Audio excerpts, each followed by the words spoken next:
game is the definition of an honourable loss. I like where we're going. Chief is here to break it all down. Under pressure, but it's picked up by Archer again. He tries to crash through the pack. He does. He got through Maxwell, and he has a flying shot for goals. And that is a magnificent Glenn Archer goal. 2 in a minute to the man who's the Shimbo. Welcome back to the Further North podcast.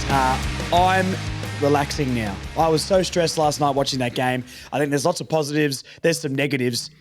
You know the man who's going to be able to make all of that make sense. It's Chief. He's back. Thank you for coming on once again, mate, to try and, wrap everyone's heads around what we witnessed at our home away from home over in the West in the rain as well. Yeah, thanks, Josh. It was an interesting West Coast swing. I think it wasn't an unmitigated disaster, so I guess that's a positive for us. But a really interesting and obviously close game last night. A bit of a frustrating result, but I guess we move on to Carlton next week. Yeah, that's right. Well, look, let's hope we can do a little bit better against Carlton next week. But hey, that's a week away. We need to dissect this game. So the first thing I'm going to start is going into the game. The one change, Callan Dawson was in. How did you feel about that?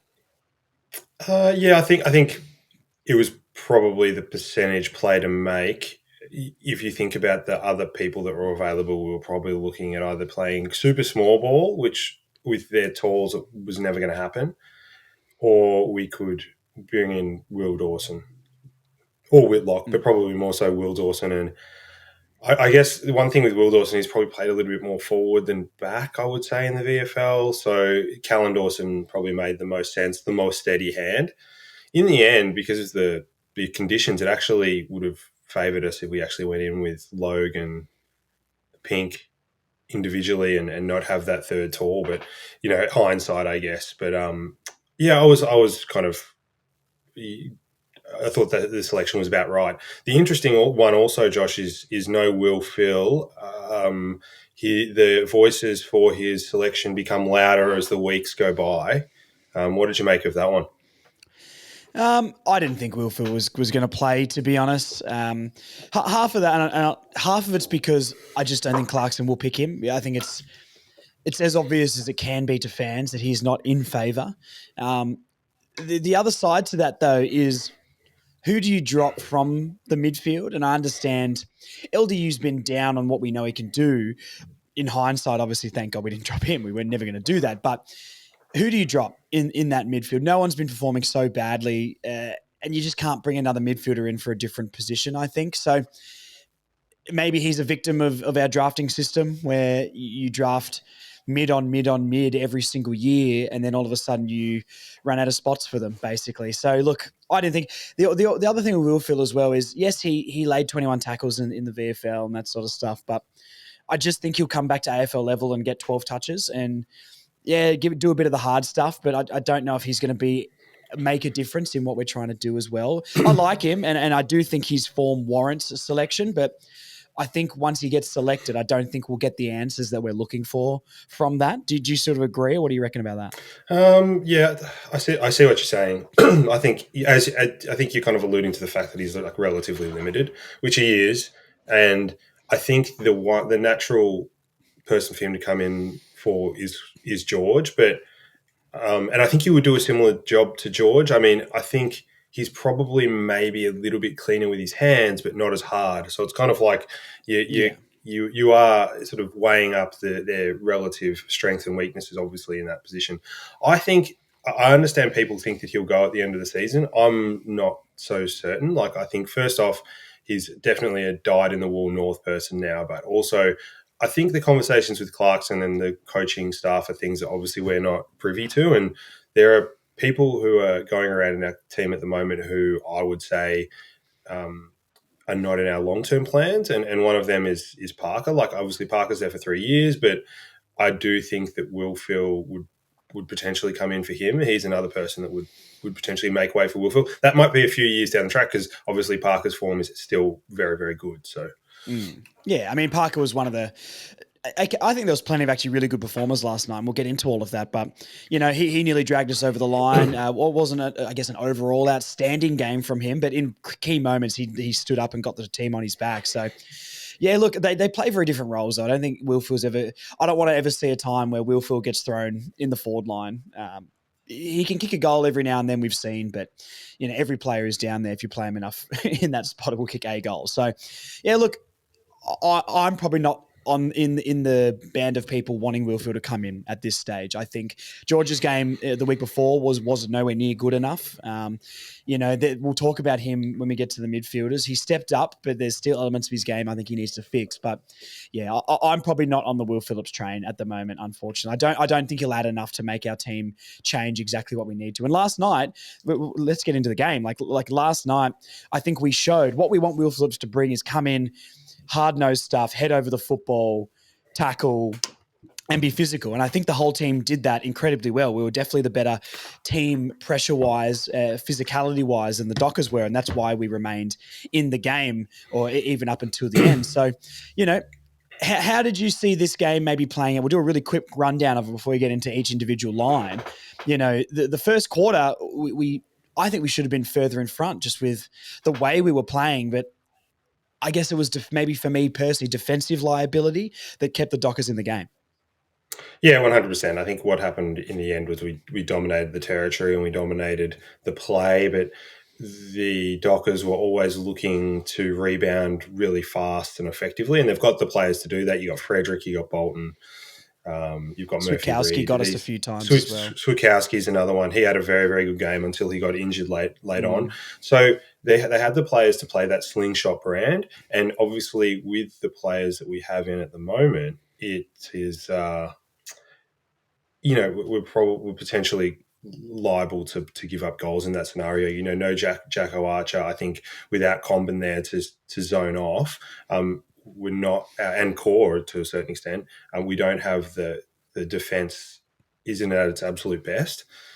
I think that actually really improved as the game went on. But the first quarter was a great example of that. They could argue that they could have been further.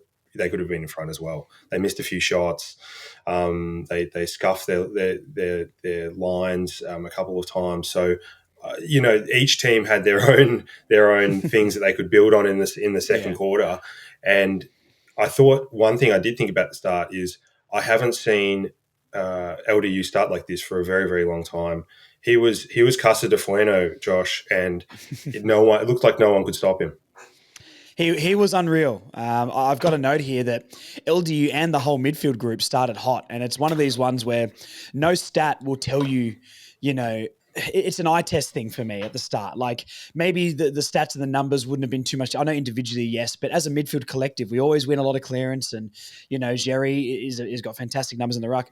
But just watching it, you could see they were sharper. She's looked sharp. LDU started on fire. The whole midfield group really looks locked in from the first bounce. So, and that's the heartbeat of it, right? That's the engine room. That's what gets us going.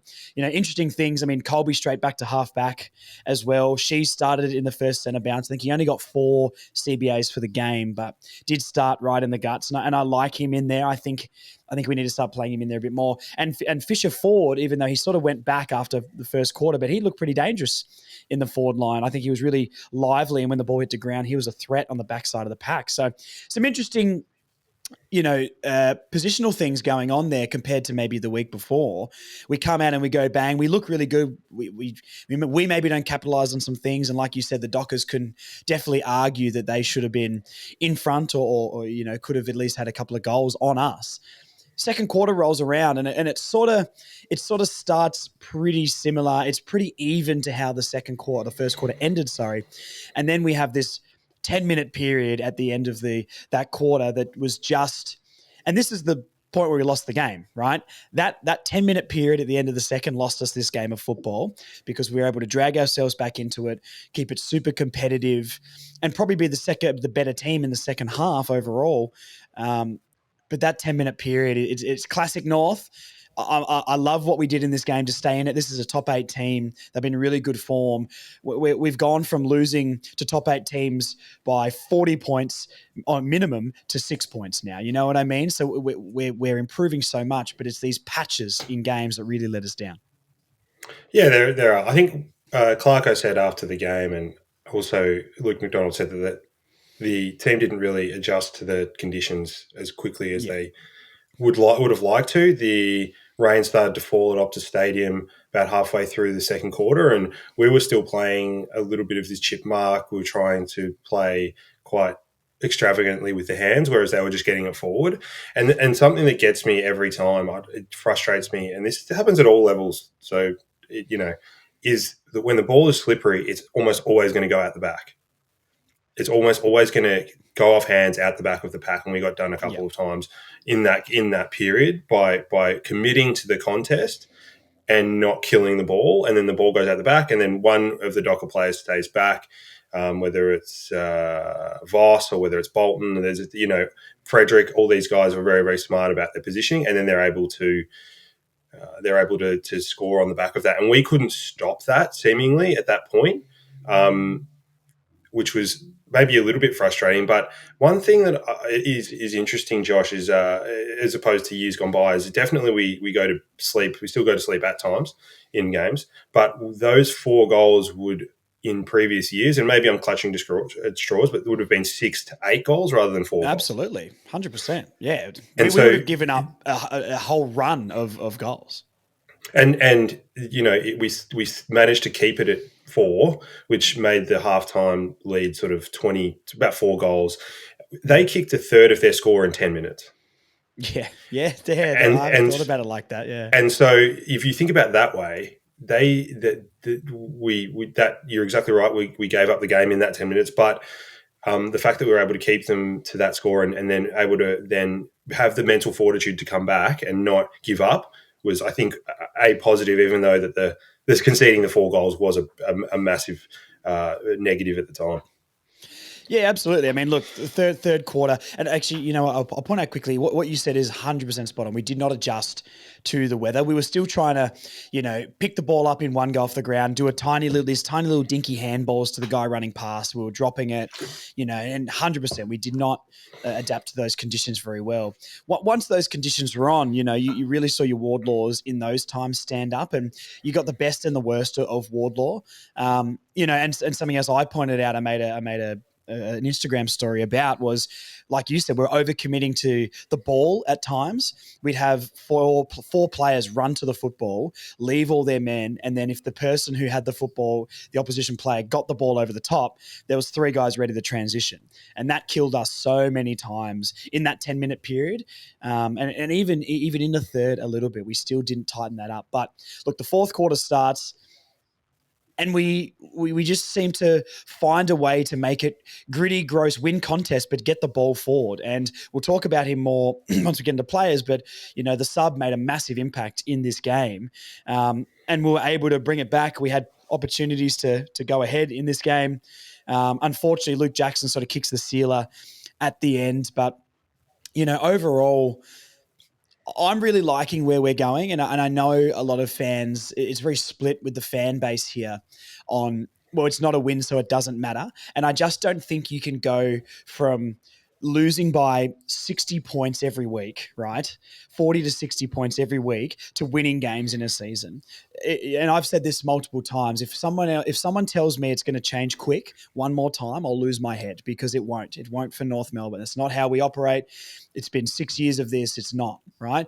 We all know deep down it's going to be a slow process. And the jump this year, yes, we didn't get the win, and that's the standard. I want that to be the standard, but I was furious after this game because we could have won it. As soon as those emotions sort of went, and this is why we don't podcast on the day, I'm super, super happy with the performance, and I can see where we're going. I can see an identity getting built slowly at North Melbourne. And when we string passages of play together, which are becoming much more frequent, we look good. And this is a top 8 team. Yes, it was our home game, but at their home, in conditions we don't play in very often at all, and we could have won that game. And this isn't a team we should be beating this year with where we're on the ladder. So, look, I know people are going to be split on we didn't win, so who cares? Honourable losses don't matter. I don't agree with that personally. If we were sitting 12th, 10th or above, honourable losses, absolutely not. And I don't want these every week, don't get me wrong, but I loved the fight. I loved what we did, and we're in games this year. And yes, we haven't won heaps of games, but geez, it's better to watch than last year. And surely we can also, and you let me know what you think about this, I can see where we're going, and I can see big tangible improvement. Yeah, I think so. I think that there's a couple of points to make that just to build on what you were saying.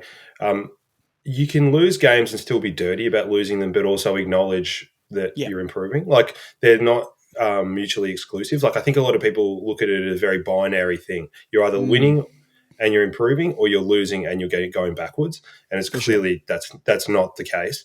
The other thing is when people say it's going to turn quickly, I think what they mean by that is we get this slow incremental improvement, but then there's going to be times at which the football world and we as supporters will say, "Oh crap, we have really improved," and that those steps will have been taken over years, not weeks or moments in games, but it'll just come together at one point, and then we'll For see sure. them. And I guess that's what we thought the Melbourne game was going to be, but in the end, that's not been it. But we're slowly, as you're saying, we're slowly seeing incremental improvement, not only from last year, but week to week. I think if we look at this game versus how we managed the Essendon game, I think it was actually significantly better. We're obviously playing a better Yep. team.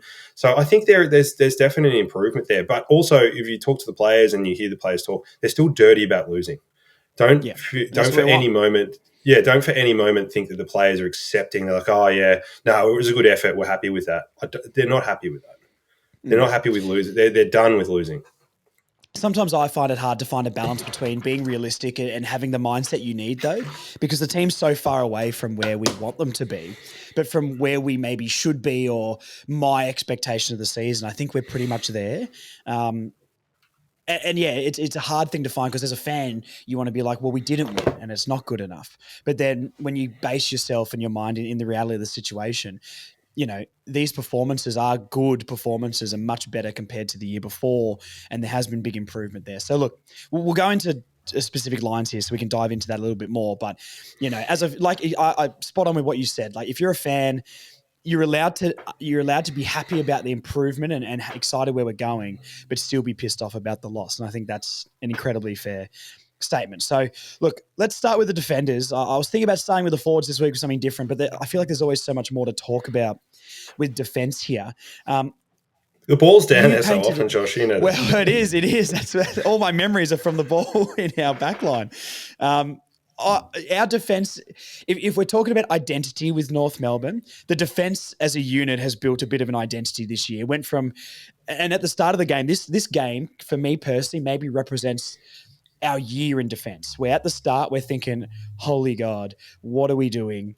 This looks chaotic. And at the start of this game, I think the defense looked all over the place. There was players getting out the back. We were pushing up very high and the quick transition, almost like I always call back to that game in Brisbane, the first Brisbane game in Gather Round, where Joe Danaher kicked about 17 goals just in space in the 50, where he was 30 meters in his own paddock. And he's just like, this is so easy. What are they doing? So we did that a few times, but then we really tightened it up. I don't think Cal Dawson looked very good at all, unfortunately. And I'm not saying that's the reason he got subbed. Obviously, conditions, I think, were a big reason why he got the substitute. But he was not looking super, super sharp maybe at the start. And, even Toby Pink, I love what Toby Pink has brought this year. And I he's been fantastic, arguably our most consistent defender this year. But Tracy was getting a hold of him in a lot of one-on-one contests and bullying him. So at the start, our defense looked very shaky. And I think that's what stopped us from being further ahead when the quarter time siren went. But as the game went on, we really started to make it gritty. We know our midfield started hot, but defensively, except for those transitions, which we are vulnerable with, I think around the ground, we weren't getting carved apart through the wings and all over the place. And by the end of the game, our defense looked pretty solid. I mean, spoiler alert, Luke McDonald played the game of his life. I think he's arguably best on ground in this game. It was one of the best games I've seen from him. I think our defensive unit went from being really shaky at the start to really solid and almost, I don't want to say trustworthy because I'm getting ahead of myself because our defense still scares me sometimes, but they grew into the game and they kept us in it when Fremantle had plenty of chances. So point out some names for me in defense. I don't think our defense is ever going to be trustworthy, Josh. Like we're going to have too many I've been scars hurt too from many times. Yeah. previous games and years where we're going to even if we win every game in a year and we come into the grand final, I'm still going to shit myself when I But really quickly, see our defense run out. I believe now that we're not going to get smashed. That's what I believe that this year, and I never thought I would feel that way. Like I didn't go into the Fremantle game thinking we're going to lose by 6 or more goals at all. I really do trust this team to not get blown out anymore. I think that's what I'm trying to say. Do you feel similar or? No, I don't. I Okay. still think we have still think we have a penchant for shitting the bed, Sometimes, which is never a but good it's thing. nowhere near as frequent. True. I think, look, one thing that I think it's really predicated on, I've talked about this many times on the podcast, so sorry to the people out there who are listening who feel like I'm going on like a bad, like a broken record. Wait till we start talking about the inside 50s again, because I said okay. It's maybe you can mention Spoonball again, Josh. Oh, yes. You love talking about Spoonball. I'm sad we're not going to be in the Spoon Bowl anymore. Watch the comments react over that too. Yeah, this is going to be... You're really stirring up a little bit of anger amongst the fan base.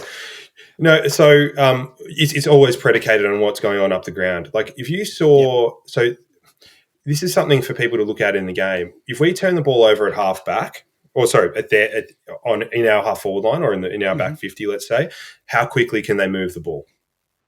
Very simple eye test. If you look at what happened with Freo, particularly in the second half, they were not able to move the ball very fast. Because we were able to block the outlets, our zone was working really well. And then when you're kicking the ball to big packs, you're kicking the ball skinny side, it's so easy for your pinks, your Callan Dawsons, your Logues to just punch the ball over the line. And that's what made us look a lot better, as opposed to when we turn the ball over quickly in that the first quarter particularly, and that 4 minute or 10 minute burst in the second quarter, they would just go straight away with hands and then get the ball over the back, and that's where we look terrible. And look, a lot of defenses will look terrible in that scenario, so I completely understand if people would say that. But yeah, basically all of our defenders looked really bad at times in that first half, particularly the first quarter. Pink on Tracy. Look, Tracy's one of the best one-on-one forwards in the comp, so I'm going to give him a little bit of an out. But one thing about Pink, which I was very impressed by, I was like halfway through the first quarter even, I was just saying, oh, well, the Pink moment is over. It's over. He's done now. But no, he came back in the second half. I thought he was really solid in the second half. So well done to Toby Pink. I thought Logue was improved on where he was previously. Maybe it was playing against his old team got him fired up. McDonald obviously was the pick of the defenders. He was incredible, putting his body on the line, getting in the right positions. I think this is a bad day for the Luke McDonald haters, and there are a lot of them out there. They'll fill this comment section up. But Luke McDonald was excellent and showed so much leadership down back last night. I was super impressed. And then Hardiman, again, pretty solid. I think I've got written down here, Josh, and you can kind of come in here, is the distributors. How do you think the distributors went in the form of McKercher and Daniel, both of whom have their detractors? Well, yeah, I think Daniel's been very solid this year. I know that, he'll get 20 touches. If two of them are bad, we lose our minds, because he's meant to be the most perfect player in the universe, apparently, compared to, according to what some of the fans think. I mean, look, I know disposal efficiency isn't always the best metric, because it's so dependent on situation. But, Hardiman, 11 touches, went at 90%. I think he's really, really solid. Caleb Daniel, 87%. With 23 touches. And when you look at like rebound 50s, Caleb Daniel led that with 6. He was the most for us in this game. So 6 rebound 50s, 87% by foot or disposal efficiency, and 23 touches. I mean, that's great. Luke McDonald's always going to be that long down the line player. But I think when he does that now, it's not just kicking it as blindly. He's at least putting it to where Larky or Darling are leading up the ground. One thing I would like, and we'll talk maybe more about this when we get midfielders, but like, Jerry's never been that outlet for us, and I really want him to start doing that. He's a fantastic player. But around the ground, I think I'd love him to do a little bit more. You never see him pop up in the forward line. You never see him pop up on the wing and take a mark. So if we can get him doing that eventually, which he showed a little bit at times, but it hasn't been consistent with him. His ruck work is undeniably fantastic, but around the ground, not there. And I think players like McDonald and players like Hardiman will... And just our transition out of defence in general will be much improved if he can start taking 2 or 3 outlet kicks a game like Goldie used to. Hardiman, maybe not Hardiman's best game, but in the conditions, I think he fought really well. Defensively, he's really, really solid. And look, Braden Maynard signed through the week, which I did not care one single bit about, because Hardiman has come in and given us some defensive stability, sort of like what Maynard can offer. I know they're slightly different. Maynard's more of a I'm going to beat you up sort of guy, where Hardiman has a bit more run and carry and things, but a defensively minded halfback is what we needed, and that's, to me, would be the spot that Maynard would have tried to fill. And Hardiman's come in and said, that's my spot. With Archer to come back, I don't think we need a guy like that. And I think they've done really, really well. So good job for all the distributors down there, because I think I think we did fairly well. The one that I would just point out is McKercher, Josh. He went out. Yeah, he did. I will point out he went out at 56%. Yeah. He did miss a few kicks, and obviously it's a little bit, you kind of get that nervous feeling sometimes when he's kicking it into the middle of the ground. But I want to point something out to people, and obviously a lot of people will get on him for missing a few kicks, is that he's obviously young, yes, but he needs to continue taking those kicks. 100%. Because he's a better kick than other people, and he needs to realise that he did do that. He just kept taking those kicks because it's so important to our ball movement moving forward. And yeah, he missed a few, but then he went for a few more after that, which he hit. So I think that's a real positive, even though he didn't go at the best percentage this week. He still had a lot of touches. I still think he was fairly solid. And he's still finding himself in the game because he's still so young. But I was really happy with the fact that, not the fact that he turned it over, but the fact that he was still taking those kicks. Yeah, and he's been a very improved player. I saw an SEN clip through the week about them talking about who's the most improved player in the comp, just on metric, and he's been the most improved player of the last 6 weeks. Just on his metrics and he all those ranking points and all that sort of stuff. And do I know exactly how they get there? No. But do I think it's a rubbish stat? Sometimes and sometimes not. But you can't deny his improvement. Like last week, he was best on ground, arguably, to people. And this week, he tried to do the exact same things. You're right. The kicks didn't come off sometimes, but when they do, we go, okay. And when they don't, we go, oh my God, how did you do that? Instead of praising him when he kicks it good, we sort of go, okay, you should be doing that. You're a footballer. So look, he's looked fantastic behind the ball, which has moved Shees sort of further forward into the middle as well, and sort of pushing forward a little bit more, not coming off the half forward line. But Shees was around every contest in this game as well, and I think Colby's unlocking that with him. Shees has looked probably the best he's looked for the last couple of weeks, I would say, all season. So, and you're talking about Colby's disposal efficiency 55. We're going to praise Harry Shees for his game. He went at 59%. So, it's a number you can really, it looks glaring sometimes, but it's all within context of the game. And you're right. He's got the ability to pull those kicks off. And when he does more consistently, when he's not genuinely a teenager, we're going to be like, wow, this is one of the most exciting players we've seen. I loved him at the start of the year. I've stuck up for him heaps when he wasn't playing as well. Yeah, I'm a little bit biased against my Tassie boys. Of course I'm going to be. But, he just offers something so unique and so special in this team, which a lot of people don't. And he brings something we lack so much. So, no, I love him.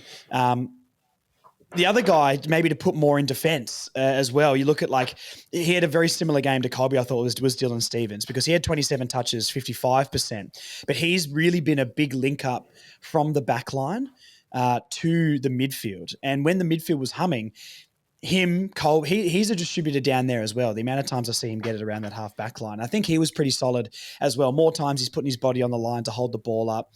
There's I went off to get some photos on the North Melbourne website for the thumbnail, and some of the photos of him, mate, so the faces he pulls is absolutely ridiculous. So go and look at some Dylan Stephens highlights just from the photo reel from this game. But I really like what we're building with the transitioning out of defense with that whole group of players, and some of them, your Hardimans and players like that, will stay back a little bit more, but then you do have your McKerchers and your Dylan Stephenses and whatnot, and Caleb Daniels sort of a 50-50 player, but we're getting spread and we're getting people in the right positions to impact. We're not leaving ourselves too open. We're not getting too little numbers forward and we run out of the chain. I think this is one of our better overall games, sort of in defense and transitioning for the season. Would you agree, or am I going a bit too hard there? I think definitely for periods, for sure. I think obviously helped by the conditions a little bit. I do think that they are a dangerous forward line. Freo are. They've got Tracy, who's one of the best key forwards in the comp. They've got Amos, who has the potential to be one of the best in the comp. They've got Bolton and Frederick, who are buzzy forwards. Bolton particularly very, very dangerous forward. You saw with the goal that he kicked, he just needs one or two opportunities and he'll take them. He looked dangerous all night. Maybe didn't capitalise as much as he could have, but he looked lively. For sure, and that's obviously a natural Archer matchup, so that'll hopefully be dealt with better when Arch comes back. And then Voss as well. I mean, Voss is actually he's like a SSP signing, I think, or rookie list. So he's an older guy in terms of like AFL standards, but he was the one who ended up getting off the chain because they put the players put a lot more focus on Tracy and Amos, and then Voss gets off the chain. That's just how it works. So very, very dangerous forward line, and a lot of it comes down to, as I said before, how we move the ball. But I thought we were really, really solid. As I said, Logue was much better than what he was last week. And I think was. Which he had to be, let's be honest. Yeah, 100%. 100%. I mean, look, his intercept numbers really quickly, like he had 7 intercept possessions. McDonald had 12. So those guys really stood up down there. I mean, we got plenty of inside 50s in this game. We'll get to that. But, we're always going to allow plenty of inside 50s with maybe how poorly we can defend the transition. And, 12 intercept possessions for McDonald, 580 meters gained. I just think that stuff's wild. I think he did really, really well. And Logue as well really stood up down there. So Logue's getting a game next week. Absolutely. We obviously need him to with Chom not back and the options maybe we have with Colonel Mackay. But yeah, those two definitely were the most solid down there defensively. Toby Pink, like you said, stepped up. And I think as a defensive unit, we're finding our feet and we're finding our identity. Yep. Personnel, if we could, we either need to get Whitlock playing and get him being consistent in this team by next year, or recruit a better quality defender who we think can be part of our next finals team. And if we get one of those pillars, I think we've got the personnel down there within the next 2 to 3 years to be a really good defense. McDonald will obviously move on at some point, but it's not like he's only got a year left or so, and he's in really good form this year. I think he's been really solid all year. So I don't know. I really like our defensive unit, and that's the part everyone points to with us that's our biggest flaw, and I don't think it's our biggest flaw. I don't think it was at times last year. I think the forward line was a bit more suspect last year, maybe bar Larky. But this year, our defense is really, really solid. And like I said, I know maybe we don't agree 100%, but I'm starting to really believe, and I don't think we're going to get blown out more often than not. It'll happen every now and then. I understand that, but I'm starting to trust the defense that we're not going to get blown out by 6+. Well, statistics would support you. Like we've only been blown out by the Sydney game, the Adelaide game, and obviously the bad Friday game. So they're the 3 bad ones. Up to this point last year, it would have been, I think you would have doubled that amount, like in terms of blowouts. Easy. Well, I would have switched my brain off at about, half time in some of these games when we're 50 to 70 down. Yeah. Also, I want to point to another thing that I would like to point out is this is what happens when you get continuity and consistency with the defensive unit. It means that they can grow together and they can get experience in that system, because we are playing like a system-based back 6 where we're quite assertive. We come forward to the ball rather than go back. We don't play one-on-one necessarily. We try and outnumber like in front of the ball. So this takes time to get that timing right. It takes time to have confidence in your teammates, to put the pressure on. It takes time to know what your fellow backman is going to do. So that just takes time. And what you want to do over time, this is what we're trying to do, is if you're going to make changes down there, you want to make one change, because if you make 3 changes, that really negatively affects the congruency of the back line. So banking wholesale changes based on certain results is not the way to do it. That's why they brought Callan Dawson in rather than get rid of Logue and someone else and then bring in. So I think that needs to be pointed out. But interestingly enough, 48 inside 50s we conceded. Not too bad, actually. It's actually not too bad, yeah. It's pretty good for us. You look at mid-50s as being a winning amount of inside 50s, and so we didn't concede that many, which is pleasing. Play Robert Hansen Jr. every week. That man has a different level of class compared to the rest of the team. George Wardlaw's tackling ability, unbelievable. Colby McKercher will be an All-Australian next year. We're on the up. Go Roos. Hey Josh, Jen here. What a damn crying shame we didn't win that game tonight. But what a super effort from the guys. Very proud of that. Shinboner spirit, mate. On to next week. Go the Roos! We saw LMAC back to his best. My God, did that man fight tooth and nail all night. And LDU, Sheasel, Stevens, Daniel, Pink. I mean, the whole team just gave it a red-hot effort. Keep it up, boys. God, the loss hurts, but man, do we have a lot to look up for. I thought North were going to lose by 6 goals, not 6 points. As soon as LDU didn't get that high free kick paid to him, you could see North were not going to win it. Even Nate Fife knew that he got LDU high, knew it should have been his free. How come the umpires didn't just give it to LDU and do the right thing? I mean, the game against Collingwood, it happened there. A Collingwood player was able to reverse a decision by just saying something. How come that didn't happen here? We were the better team on the day. We deserved to win. We should have won. And a lot's been made about Nick Larkey's non-holding the ball decision on the goal line. And yeah, it should have been paid. But we had our chances to win that game and we cost ourselves, really. Nick Larkey with a bad out in the fall from dead in front, from a set shot.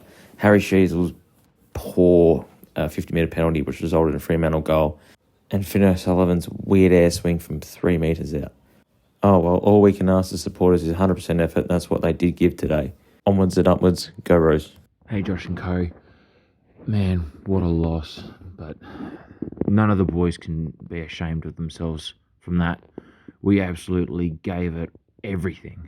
And to fall short by 6 points when I doubt anyone had us up for that, bravo, boys. Bravo. Midfield time. Let's go to the midfield, and we got to start with LDU because this is the game we've been waiting for from him.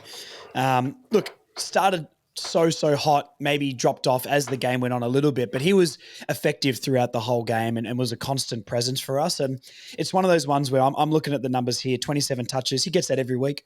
You know, his disposal efficiency pretty similar to what he normally does. You know, his CBAs, his tackles are all pretty similar, but it's impact and it's what you do with the ball.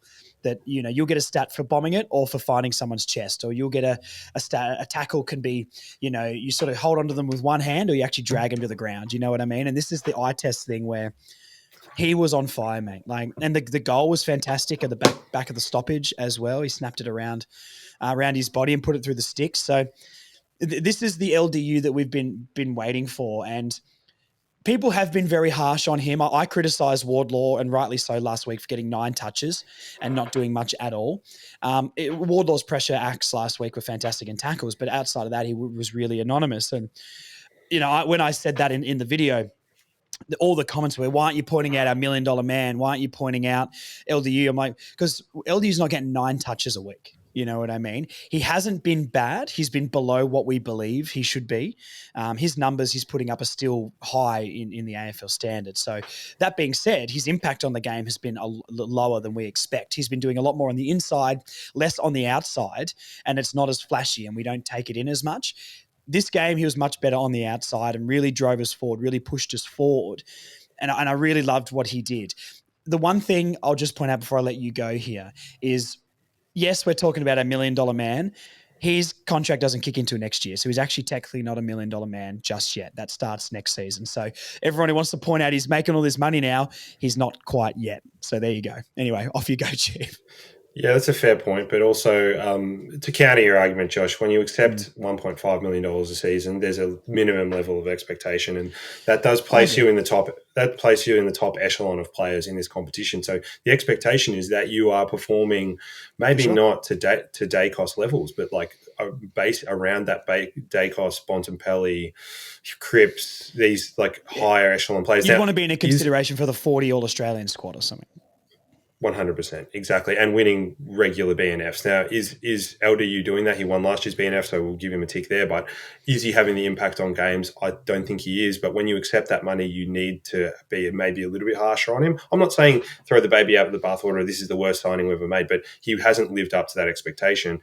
One thing that you know straight away where LDU is on is when he doesn't dispose of the ball straight away. He backs himself, 100%. takes 2 or 3 steps, takes on tacklers because he's got such fast feet in the contest that he can evade tackles, he can make people miss, and then it's like 3 or 4 steps, he's out of the contest, he's into out rather than being out or in. He starts inside, he finishes outside, and then he delivers. Now, he mightn't hit the chest every time, but the clearance is just so much more effective when he does that. And he gets the ball forward. He looks so good. He makes the other thing is his defensive game. I mean, there was a turnover in the middle of the ground where he chased down, I think it was Jordan Clark, and then the ball went straight back down and we kicked a goal from it. That's the type of stuff that's so inspirational and we want to see from LDU every week, or at least very, very consistently. One thing I will point out though, Josh, and I don't want to go back to moments because I'm the person who's kind of like, as we've found over the journey, I'm the person who's like not based someone's game solely on moments. I nearly put my foot through the TV when he bounced it and the ball didn't come back to him on the wing. Yeah, I know. And he was running away from Nat Fife. Yeah. Nat Fife is 57 years old and was moving. I didn't know that Nat Fife still played for Freo. Nat Fife, if anyone wants to see this game, Nat Fife is moving like molasses in a freezer. That's how slow he's moving. And LDU still managed to get run down by Nat Fife on the wing. And that was actually in a critical moment. There was like 2-4 minutes left, maybe. Yeah. And I nearly broke my TV. Yeah. But anyway, good game, LDU. I love it. Yeah. We'll forgive him this once. But you're right. Look, we don't know that. That could have been the goal to win the game. It could have not been. Who knows? Like you said, it's more of a moments matter, but it's not the only thing that matters. Yeah, so 100%.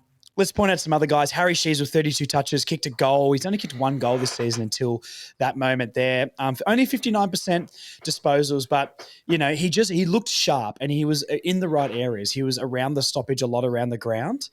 Didn't do heaps of CBAs. I'm pretty sure. I'll just double check this here, but I think he only had 4 for the game. Yep, 4. So Powell got a lot more, who's been having less stoppage CBAs, and Sheasel less, which I think is a better balance. But, I like that Sheasel was around every contest. If that was half back, half forward, on the wing, he is there. And him and LDU were getting, like you said, people were getting it on the inside, getting it on the outside to Sheasel and LDU, and they drive us forward. Sheasel's got his skills. LDU's got his explosiveness. I think the midfield balance, how we didn't find this last week against the Eagles is beyond me. It was night and day midfield performances for those 2 weeks. But, She's looks like he's slowly warming up into it. I know it's not saying it's too late, but second half of the year, we would have liked this to be more consistent. But it's good to see that I think that was one of his better games for the year as well. Definitely. His impact on the game, again, eye test, like you look at the numbers, yes, he didn't go at a very high percentage, but the eye test was certainly had him in the top, I would say, top 3 players for us. He's just clean, and his disposal generally gets us out of trouble and into an attacking position. I think what you're seeing with Sheasel, we've said this before, is that when they constantly move him around, it's obviously not good for his development. Like he's still only young. He needs to learn his craft as a midfielder / high half forward. We were moving him back. We were, moving him all over the place. I think the fact that they've settled him into this position, he can really work on his craft. He knows what he's doing every single week. I think that'll be really, really good for him. And we're seeing a little bit of that, especially, his form the last, say, 5 quarters. His last quarter last week won us the game, or close to, 12 touches, 2 direct goal assists. Like, he was incredible. And then this week he's just carried on with that and was really good. And look, the Tracy mark at the end, that was actually Harry kicking the ball in just because he got to the exact right position to get the handball, gets the ball inside 50. Tracy takes the mark, unfortunately, but Harry getting himself in the right position. How did you find so Warlord was a little bit better this week, Josh? Yeah, well, look, that's what I was going to go to next. The one thing I'm going to point out for him, maybe just to start with the negative, is his disposal efficiency, I think, was 35%. It was wet. And you could see moments, and it was like the same with the moment that I pointed out on Instagram where, he had a few get to the ball and kick it off the ground and just into no man's land. And you can't question the things he does where he'll win that ball. He had about 4 Dockers hanging off him, and he found a way to stand up off the ground and get the handball off once to LDU, and it pushed us forward.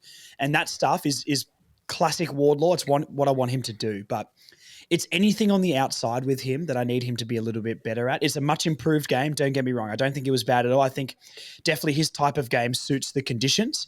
And there was so many times where the ball potentially could have got out and the Dockers could have run away with it, where Wardlaw put his nose over that ball, at least either won us the ball or caused a stoppage. So this is a much improved Wardlaw game, but the deficiencies are still there, and I want to see more from him with the talent that we know he can be. And I know he's never going to be the classiest outside player. I know he's not going to be delivering it onto your boot. Look at Bailey Smiths and stuff like that. They're not those sort of players. They win that ball in an elite fashion and get that thing forward and bully people. And that's an important player in the AFL. And that's the sort of player I think he can be. He's never going to be as clean as a Sheasel or anything like that, and that's not what I expect. But 35% by foot is pretty crazy. He only had 7 contested possessions, which is interesting. But the things I want to try and look at for him is like pressure acts, right? So 22, which was our highest for the game.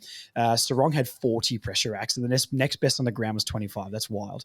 But 22 pressure acts from Wardlaw, which I think is really, really good. And in the wet, I think that's what he needed to do. So a big step up, and I liked what he did. Just add any sort of finesse or polish to that, and I think it's a good game. I still want him to get 20 plus touches a week, 20, 25. But, he's had hamstring problems. He's growing into it. It was a bit of a sloppy game.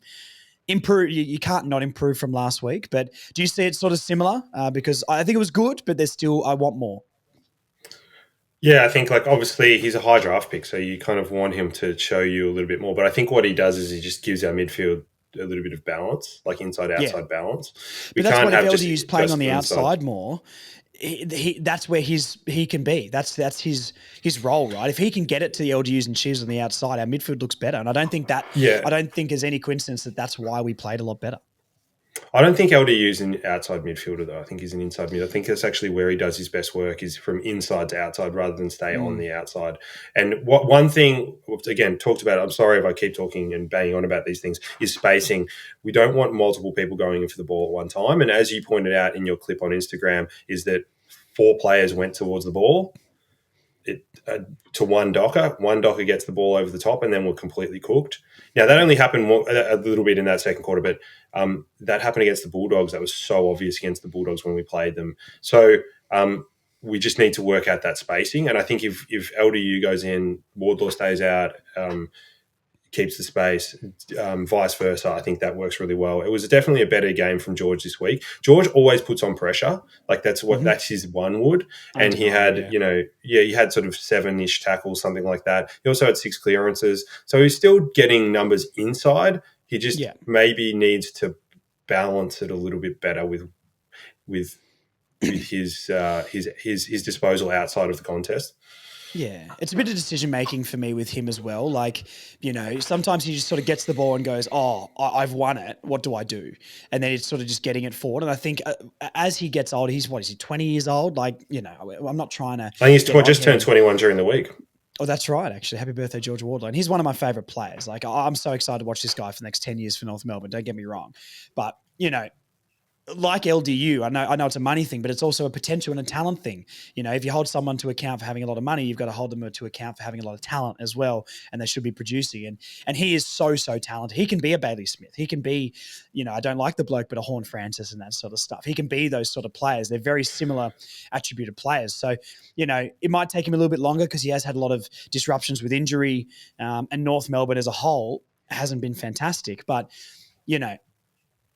that IQ, just stepping up a little bit season on season, I think can make him the player we really, really want him to be. But heart, passion, toughness, desire to win the football is just absolutely unquestioned. So, look, it's great by him. Tom Powell in this one, I think, really, really solid game by him. He's really the last few weeks for me, I know I've obviously been a critic of his, but the last maybe month of football for me, I think he's found his role in that midfield really, really cleanly. Like he does a little bit of everything. He's sort of like a jack of all trades and a master of none, but he's doing it well. He's disposing of the ball a lot better as well. I notice he's not the one entering it into our 50 quite as much. He's just being clean. And if you want to talk about IQ with a player, I think his is really good. He makes the right decision around the ground, around stoppage to get it to our damaging players. And I think he's really found his groove in that midfield. I think it's week on week, depending off if Simpkin goes in a bit more or he goes in a little bit more. And that's sort of the balance on that third to fourth best midfielder for us. But how do you see maybe, let's go Simpkin and Power just to speed this along a little bit. How do you see maybe both of those balancing in the midfield in their games individually? Yeah, Simpkin was a lot more quiet this week. I don't know whether that was just the way this game panned out. He just didn't get the ball forward as much as in the forward half as much as what he did the weeks before. So not too sure why that was. I just didn't see him as much. Maybe that was his role. He played it seemed like he played a little bit more half forward. The ball was just bypassing him a lot. Also, so that was Simpkin. I also think Powell is just solid. Like that's what we'll get from Powell. I as we've talked about, I don't have the same expectation of Powell as maybe what you do, but I think that he's just solid every week. I think he's the third or fourth midfielder in that team. And what we'll find is as we continue on and hopefully get better as a team and make our march up the ladder, is that he will oftentimes be the one that gets off the chain because they're putting so much work into Sheasel, LDU, Wardlaw. He gets off the chain, and that's hopefully what happens in perpetuity. Fingers crossed. A couple of guys that nearly won us this game. Luke Parker, a really good game. He's been a little bit down, say, the last month or so. But this is sort of what I envisioned Luke Parker doing, maybe more so than being in the centre bounce all the time. Sort of playing that high half forward role, being around the contest, showing leadership, winning that football, but being able to kick goals in important moments and kick goals when we have opportunities to, which sometimes we don't. So, he kicked a couple this week. Parker, and then Robert Hansen Jr., 4 score involvements in the last quarter.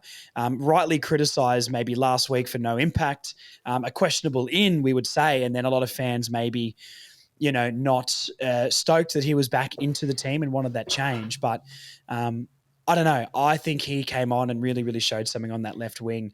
Every kick he took, he sort of nailed it, and 4 score involvements in basically a quarter and a bit of football. Pretty good. Yeah, you were really harsh on Robert Hansen Jr. last week. I think you said, now, before you go, Josh, I did before you go, I did see you corrected it in the YouTube comments. It was that you had to go at Robert Hansen Jr. for having 4 touches in a full game of football and he only played like a quarter. Yeah. But thanks for yeah, well, thanks for correcting. I'm not perfect. Thanks for correcting yourself for that. No, this is what RHJ is there for, and this is what I've said in the past is that he's very clean with the football. He's got a beautiful left peg, in my opinion. He's one of the best entries inside 50 in our team. Yeah, great kick to Larky to set him up for one of his goals. Excellent kick to Larky. Also, he knows how to get forward of the football and get the ball. So I think he's a really good player going forward. Now, is he in the team every week? Is he sub? What role does he play? I think that still needs to play out. I think a lot of people out there are calling for RHJ out, Cooper Harvey in. So different. I just feel like, correct. And this is what you can't say it more. Cooper Harvey is not the player that RHJ is. They're completely different roles. And if you're looking for either.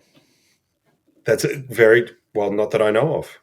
Not that we know of. We assume that. Is, but not the same player as his dad, though. Like, he's not going to have that pace. Cooper Harvey, to me, is like Paul Curtis from Timu. You know what I mean? I thought you said... exactly. I thought you said that Cooper Harvey was Robert Hansen's dad, and I was like, no, he's not. I don't think he is.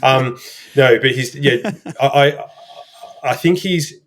Cooper Harvey seems more like a Jamie Elliott type player, like a from the goal square, smaller forward, as opposed to more like a Zerha Curtis. And he would be coming in for those players, but those players are some of the best performed players we have in our team. Yeah, so Cooper Harvey, whilst those guys are in there, is not going to come in. And he seemingly doesn't have the fitness to play the role that RHJ or Constanti does, because he doesn't have those defensive capabilities nor the offensive capabilities and running power. So Cooper Harvey will have to bide his time, basically. But RSJ, excellent. The other thing I wanted to talk to you about, Josh, is obviously Stephen's playing well. The alternate wing, obviously with Bailey Scott out of the team, we're kind of playing a little bit more Finn O'Sullivan on that wing. And Finn, like, don't get me wrong, Finn has been, I think he's been excellent. I think sometimes there are times where he gets drawn to the football and gets done out the back. Like if you look at the Wagner Corey Wagner goal, I think it was the Corey Wagner. He had to come into the football and got done out the back. Maybe it wasn't the Wagner goal, but anyway. Yeah, I mean, look, first year of football, I guess. I mean, he gets a little bit of a pass because of that. But, yeah, I've said for a few weeks I'm waiting for the Finn O'Sullivan game. And he's had games, but he hasn't had a game. And it's like he was good again. 14 touches for the game, 85%. Though he does a lot with those 14 touches, I will say. Yeah. He's not going to be that 20, 25 touch per game guy. And that's never what he was going to be when we did a lot of draft preview before. His scouting report was he'll be incredibly damaging with 15 odd touches. I think he has to play further up the ground now. I like with Hardiman down there, with McKercher looking so good back there. And obviously Dylan Stevens dropping down there and Caleb Daniel. Let's free him up the ground. He was touted as almost like a Taron Thomas replacement for us, where he can be that goal-kicking midfielder, that explosive goal-kicking midfielder, and do a lot with a little. So let's keep playing him there. I think wing to half forward, but if he drops down in the back line, he's not going to get bullied, maybe like a McKercher could potentially. He's physically more strong. So his stats aren't jumping off the page to you compared to what he's been doing, but I think on the eye test in the game, he looks more comfortable in that role potentially. Do you agree? Yeah, he's a moments player. That's how I describe him. Yeah. He's a moments player. He gets involved, and he's going to do the right thing at the right time. There's a couple of times where he won very, very important one-on-ones on the wing, and the other one was the Frederick spoil in the back pocket. Was just insane. Oh yes, absolutely. How did he get his hand to that without giving away the free, and literally saved us a goal? So he was incredible in that sense. I think what we're seeing with Finn is he tracks back harder than he tracks forward, as opposed to Dylan Stevens, who goes both ways quite hard. That could be a victim of playing defence all the first half of the year, though, or maybe just running capacity in general. Yeah, and also just being a young player and probably wanting to play the conservative, be a bit more conservative. So learn your defensive, like our team, learn your defensive structures and then let's attack. Don't try and attack and then try and add defense on top of it. It just doesn't work. So, he's almost an embodiment of that where and I guess that's why we play Colby's and Sheezes off halfback in their first years, right? Get in the areas where the ball is, get your defensive mentality as good as you can, and then let's build on top of the defense, because defense wins championships. That's what the old adage says. Agreed. Tristan Xerri in this one, mate. Give me your rundown. Maybe a little bit less of a Xerri game for this one. I think it's very hard coming up against two pretty good ruckmen. Still really solid by him. My main thing about Xerri is, and I've touched on it before, so I'll let you speak on it instead of me again. I want him to do more around the ground, and that's not his ruck work. Any position on that field is fantastic. He does a good job of being smart enough to drop back into holes in defense and that sort of stuff. But the only thing I think he needs to add to his game to lock him into being the All-Australian ruckman for a decade is I need him taking that outlet mark up the wing. I need him to start doing that. I need him to drop forward or run forward and leave his opponent and find a mark in a crucial moment in a game like Goldie used to. And it's such a high bar. Goldstein is a generational ruckman. But I just would like his non-ruck craft around the ground to take that next step. Yeah, I understand what you're saying. I think ruckman you've got three capabilities and a ruckman can have two, sort of thing. You can't have all three. And you look at the best ruckman of a generation and they just don't exist, that they have all those capabilities. You look at Gawn, who does have those capabilities that you're talking about. Very good contested mark. Can get forward at times. He doesn't have the ground level grunt that Sherry does. For sure. But he does have the ruck craft. They're similar in terms of ruck craft. So it's kind of like just pick your poison with it. I don't think he's ever going to be able to do that. Maybe he'll improve to be able to bring that into his game. But I understand what you're saying about him taking the outlet kick down the line. I personally think that's why you have a Teakle or a Maley in the side, or obviously Darling as well, is for that outlet kick. But that's it, isn't it? Because Darling's always the one down there. He's not going to do it. If I ever see Larky pushing down to that wing half back area, I'm like, well, what are we going to do when we get it forward? Because he's not going to make it back. Hopefully the ball makes it before he does. Otherwise, we're moving it very slowly. So, well, that's it. Yeah, that's the advantage of having dangerous forwards in the form of Curtis and Durhar. Those guys can play that role exactly. But that's why I think Teakle is more important than people give him credit for, or potentially that becomes Will Dawson at some point, potentially. But you get my points. Like, I think that's more the role rather than Jerry having to do that. But in terms of this game, obviously it's really difficult going up against really two super solid ruckmen, two completely different ruckmen from a capability standpoint. And it's almost like they went in there going, okay, Darcy's going to go in there and just wear him down, and then Jackson's going to just run off him. Now, and Jackson played like quite a lot of mid rather than ruck per se, and that's where he got his goal. So I'm not kind of like blaming Sherry for that. I think the ruck battle between him and Darcy was like very, very even. And that's probably respect to Darcy because, obviously Sherry's top 2 in the comp in terms of ruckman. So for Darcy to even that out was probably good for him. I think the overall game for a one-out ruckman was really, really good. Still had 7 tackles, still had 36 hit-outs, which is basically the same as Darcy and Jackson combined. 37 to 40. So he had 36 about 37 hit-outs. Exactly. Fremantle as a team got 40. So once again, people get very sensitive about certain players. It's not me criticising Jerry at all. He's fantastic. But if we don't have that, and I want a Teakle in this team, I think we should be playing Teakle or Finbar. Played pretty well in the VFL. His goals were a little bit cheap in the VFL, so let's not imagine he took 3 pack marks and kicked 3 from 50. They were free in the goal square sort of stuff. But I think a Teakle could be really, really important to unlocking that part of our game because our contested marks are down every single week. And I know it was wet, but like contested marks 13-4 for the game, we lost them.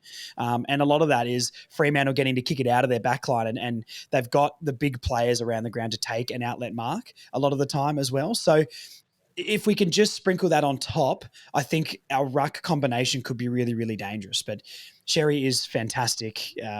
I just 2 or 3 a game. If you can take 2 or 3 pressure relieving marks up the wing a game, I think that would take his game to another level. And it's a small thing to achieve, but I think it could be big for the team. So look, let's go on to the forwards quickly because we're an hour in and we need to finish this up. I don't want it to be too long for everyone because sometimes people complain. Let's rapid fire some of these forwards, maybe one sentence on things. I might start with Zerha. Got absolutely battered pillar to post in this game. The bloke was getting knocked around everywhere. He was on the ground half of the time. Fantastic effort from him to play the game out and still push up the ground and get to contest late in the quarter as well. But look, maybe not the Zerha. I don't think he kicked a goal, if I'm correct in that. I'll just double check the stats here, but I don't think he kicked one. He kicked 1 point, 8 possessions, 1 point. Not the Zerha game, but credit to him for battling it out. Yeah, 100%. And he that's what he does. I've said that before. Like he just throws himself at contests. There was one where he got absolutely smoked by I forgot who it was, the number 36 for Freo, and it was such a heavy hit, and he just down for a little bit and then just got back straight back up and back on the horse, and then he got a corky and then he got another shot, so he was walking wounded, and he'll be a sore boy today, but great commitment from him. Similar for Curtis. I think Curtis led us for tackles. Yes, I think he got 7 for the game. Let me just double check. 9. I think he was more than for that. The game. Yep. Yeah. No, he got 9. 9 for the game. Equal highest on the ground. Oh no, sorry, Sarong got 10. So 9 for Curtis, which is our highest. Yeah, and really that was the story of the game. I couldn't believe the numbers. 29 tackles inside forward 50. Yes, that was the best tackling. That was our season total for last year, I think. And we averaged, bear this in mind, guys. Last year we averaged 8 inside forward 50 tackles a game. 8. And we've nearly quadrupled that in one single game. So, it was really good. And that's why our defence, I think, looked a lot better. We had 10 inside 50 tackles in the first quarter. And, last year we averaged, I think it was 8. So, we're clearly better in that. I think Constanti is a big part of that. I know people love him or hate him, but I like what Constanti does. I think a good goal by him continuously brings the pressure, and there's no forwards that are really pushing for a case to get him out of the team. I think if anything, you add on top of what he does. So, I really like him. Do you sort of agree with that? What's your stance on Constanti? No, Constanti is vital to our forward line, and people will think that this is me picking him up a little bit too much. But the reality is, his role in the forward line is that of pressure and pressure only. 5 and tackles if he kicks a goal, all good. And he did last night. But he's so vital because he's so selfless. Mm-hmm. And a lot of forwards are it's all about kicking goals. Him and Curtis is very selfless in that respect, is that they just do everything they can to keep the ball on the ground or live in the forward line. And he does such a good job of that. He has no care for himself at all, his physical well-being. And people who call for others to come in for him, I think is premature, because I think when he's been in the side, he's done exactly what Clarko wanted him to do.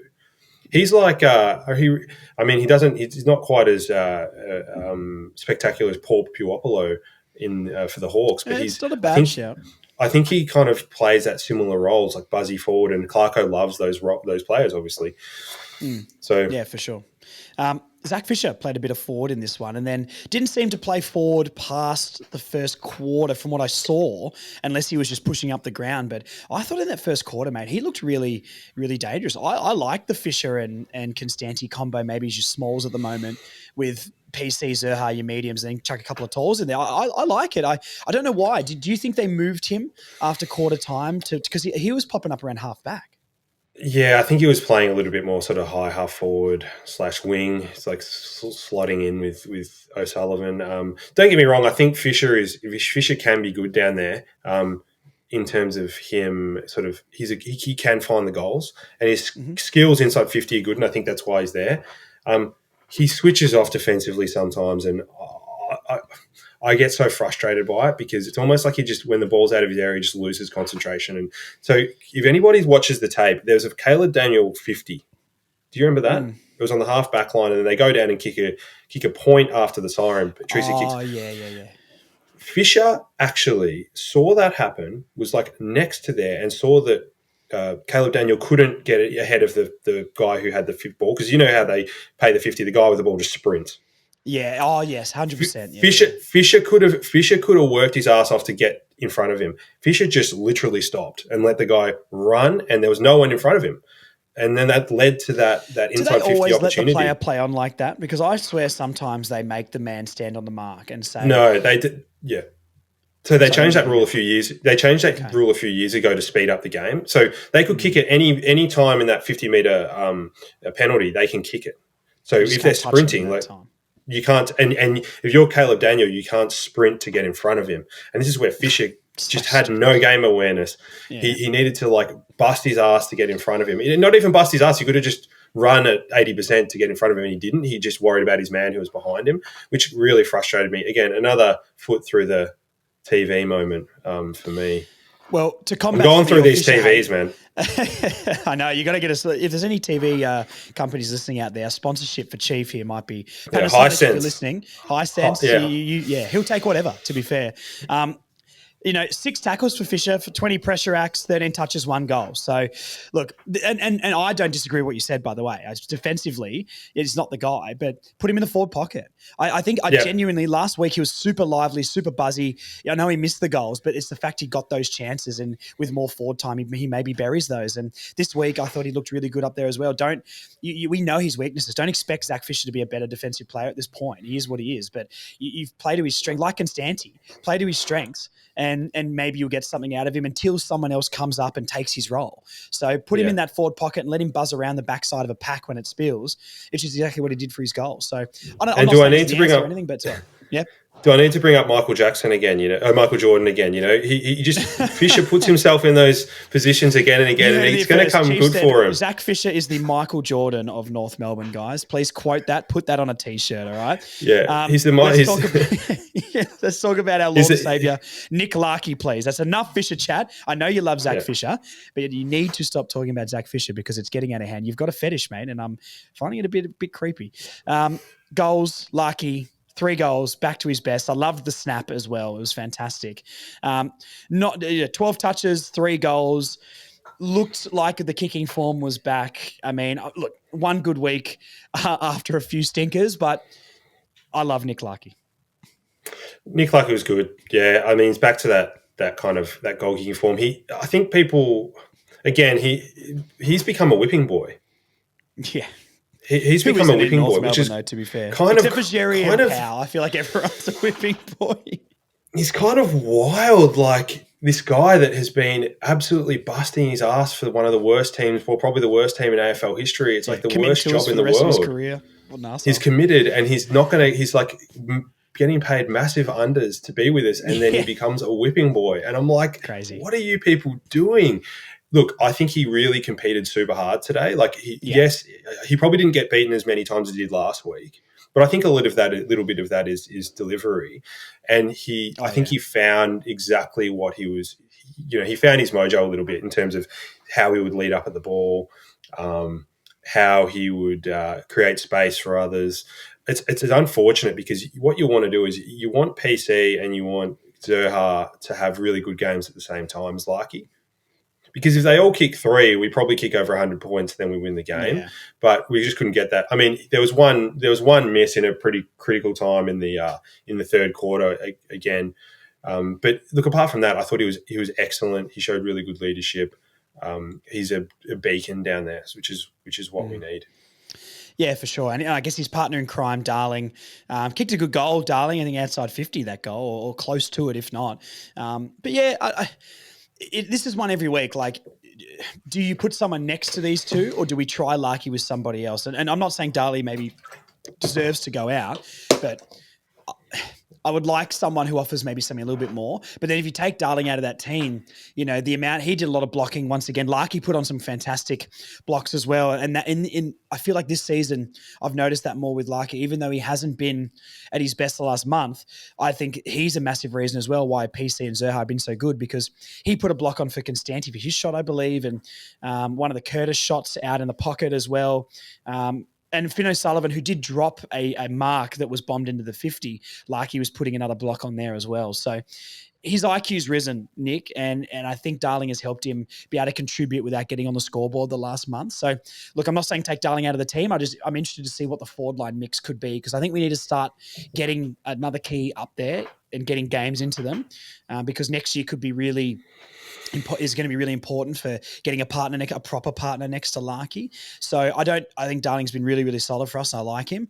But I think that's maybe a toss up. What would you do there? Yeah. I think the future, it's a hard one, because obviously if you go with the 3 talls, you reduce your running power, don't you? You kind of, how do you make room for him?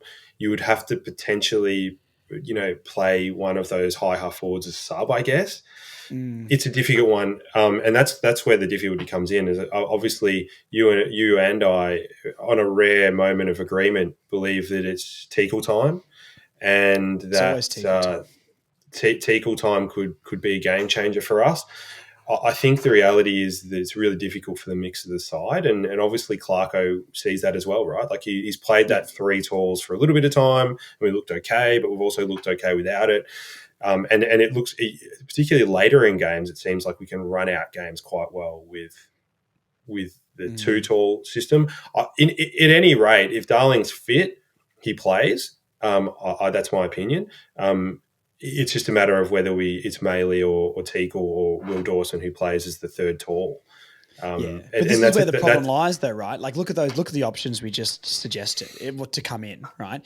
And this is my biggest thing. I've said a lot. Once again, like yourself, I don't want to keep banging on about things, but like the fact we've only got Finbar or Darling, who's old, or Will Dawson, or like I like Brent Teagle, and I would give him this chance. But he's still like a mid-season draft pick, or Callum Coleman-Jones. They're the options, and you take Darling out of that. Look at our options next year next to Larkey, and I think it's really concerning. And this is why Dawson's playing up there. Will Dawson, I understand, but he hasn't maybe set the world on fire. And we need him to come on a little bit quicker than he is personally. I think he's going to be a really good player one day, but I would have liked to see a little bit more from him through the VFL this year and maybe pushing. I know he was in the emergencies, but and yes, they've put him back, they've put him forward, and that's not his fault, but I'm really worried about going into next season with our forward options, because imagine if Darling was 2 meters tall, then that backup ruck spot is basically sort of the next couple of years, and we've got someone who can going back to the midfield, mate. The entries still are shocking. Like midfield, good midfield performance, but we still didn't kick it to anyone's chest.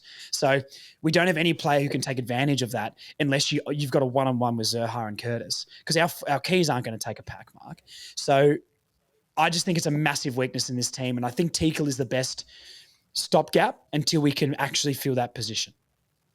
Yeah, I'm not worried at all about Will Dawson. I think Will Dawson is not worried about him. I just think we need him coming on quicker. Yeah, and that's I think our fault, he's not Will Dawson's fault. No, I think he's 19. Like he's the. Yeah, but like what I'm saying is the team needs it. The team needs it.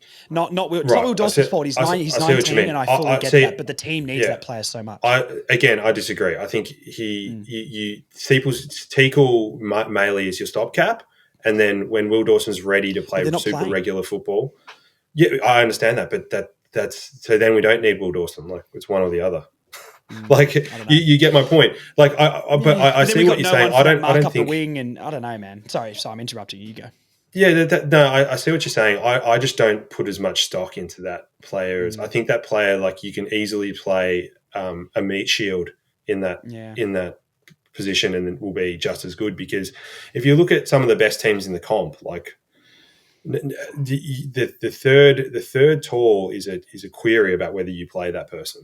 Yeah. If you look at the best team in the comp at the moment, which is Collingwood, their tall forwards, in my opinion, are not that good, but they play their role really well. And if you look at they definitely have, like, their version of Darling is McStay, and McStay is definitely better around the ground than Darling, and he's obviously way bigger. And then their other tall forward is Mychek. So yeah. If you compare those two, it's actually not that bad where it's comparable. But the reason why they're so effective, the reason why they're effective is because they've got excellent small and medium forwards that can kick goals, put on pressure, and also the way they move the ball. And this is where it becomes really important to our game plan, Josh, is that if you look at the way we played in the last quarter last night, that faster ball movement off turnover happened 3 or 4 times. Tackle, turnover, get the ball forward really quick, and you're kicking it into one-on-ones to Larkey, Curtis, Zerha, these guys. They're going to get off. They will get off the chain because they're good enough players. It's just, I think, a little bit of his system and ball movement, and a little bit of his, like, at the moment, what do we need? And you could argue that we need Teagle right now, but in the future, I'm not completely sold. I think we definitely need a Darling type player. Now, I think in time that player becomes hopefully Will Dawson or Whitlock. But yeah, that's fair. Yeah, no, fair enough. It's all system related as well. If the system's built around the players correctly, you can dominate in your own way. So I guess that's what we're trying to build. Okay, let's go finish this up really, really quickly. We're going long enough. Sean Atley, club champ. Now, I think McDonald has to be 3 for me. I'd put LDU 2. And then I think we can debate maybe Shees or Parker. Would you agree with, like, let's go, who gets 3 votes for you? Yeah, it's McDonald for sure. I think it's the Luke McDonald legacy game, 2025. You're never the streets. As I said, bad day for the haters, man. Bad day for the haters. That's right. And then second, I had Sheasel personally. I thought LDU was great first quarter, but I think he just faded really badly. He had his moments later on. But I agree. Would you accept an LMAC 3, LDU 2, She's 1? Yeah, I think that's the way to go. That was the way my brain was going. Okay. All right. Well, let us know down below if you agree with that, or roast me for not putting the helmet in there every single week. All right. Golden helmet moment of the game, and then we'll finish this up, mate. What was your moment of the game? There was a few. I think it would have to be LDU run down on the wing of I think it was Clark, and then we go down and kick a goal. That was incredible. Go down and turn over like he kicks a goal. That was the moment of the game for me. I was like, okay, we can play football at times. We can actually play football at times.